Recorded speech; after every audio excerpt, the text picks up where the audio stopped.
নাসিমা বেগম ও মোহাম্মদ মিজান দম্পতির ৩ মেয়ে ও ১ ছেলে। ৩ মেয়ের বিয়ে হয়ে গেছে। মেয়ের জামাই, নাতি নাতনিদের নিয়ে সুখেই চলছিল নাসিমার সংসার। তবে ১৪ ফেব্রুয়ারি ভালোবাসা দিবসে তার সব ভালোবাসা এক নিমিষেই শেষ। কি এমন হলো নাসিমার সঙ্গে? ১৪ ফেব্রুয়ারি ফজরে নামাজ পড়তে যান নাসিমার স্বামী মোহাম্মদ মিজান। এ সময় নাসিমা তার ৭ বছর বয়সী ছোট্ট নাতি ওমর ফারুককে নিয়ে ঘুমাচ্ছিলেন। নামাজ শেষে পাড়া প্রতিবেশীদের সঙ্গে কুশল বিনিময় করে বাড়ি এসে মিজান দেখেন ঘর রক্তাক্ত, নাসিমার নিথর দেহ পড়ে আছে। পাশে ছোট্ট নাতি ভয়ার্ত চোখে তাকিয়ে আছে। স্যান্ডেলিনা সো, রূপচর্চায় আভিজাত্য। এ সময় মিজানের চিৎকারে ও ডাকাডাকিতে পাড়া প্রতিবেশীরাও ছুটে আসেন। পরিবারের সবাই দোষারোপ করে তাদের প্রতিবেশী ও পারিবারিক প্রতিপক্ষ কামরুল ইসলাম শাহিন মাস্টার ও এমদাদুল হককে। তাদের সাথে মিজানদের আদালতে চলছিল জমি নিয়ে মামলা। এর মধ্যে খবর শুনে পুলিশ এসে পড়লে তারা বিভিন্ন আলামত খুঁজতে থাকে। পুলিশের আলামত খোঁজাখুঁজির মধ্যেই ঘটনার মোড় ঘুরে যায় ৩৬০ ডিগ্রি অ্যাঙ্গেলে। তা যেন কোনো সাসপেন্স সিনেমার ক্লাইম্যাক্সকেও হার মানায়। নাসিমার পাশে শুয়ে থাকা ৭ বছরের ছোট্ট নাতি জানান, মোহাম্মদ সিয়াম ধারালো কিছু দিয়ে আঘাত করে নানিকে। এরপরই নানির রক্ত বের হয়ে যায়।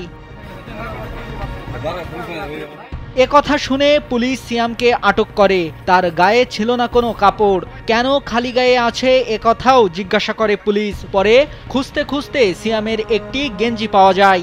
মাকে ধারালো বটি দিয়ে আঘাত করে ওই গেঞ্জি দিয়ে রক্ত মুছে সিয়াম।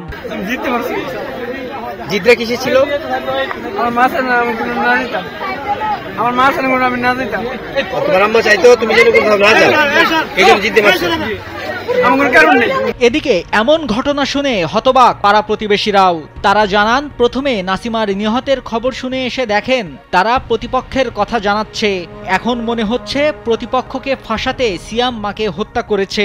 কামরুল হক শাহিন মাস্টার এবং এমদাদুলকে এই জায়গা সম্পত্তির বিষয় নিয়ে কিছু কথাবার্তা আছে বা মামলা চলমান, এদেরকে ফাঁসানোর জন্য এই মূল পরিকল্পনা হইল এইটা।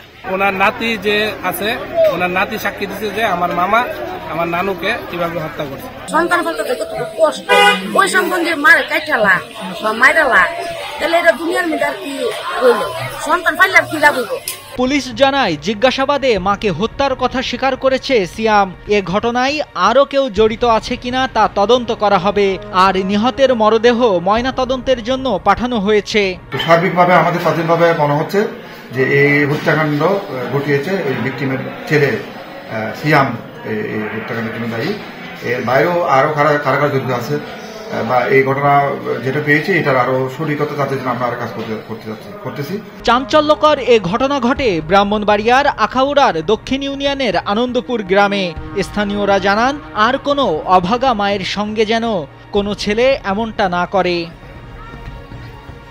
নাইমুল হাসিব, কালবেলা।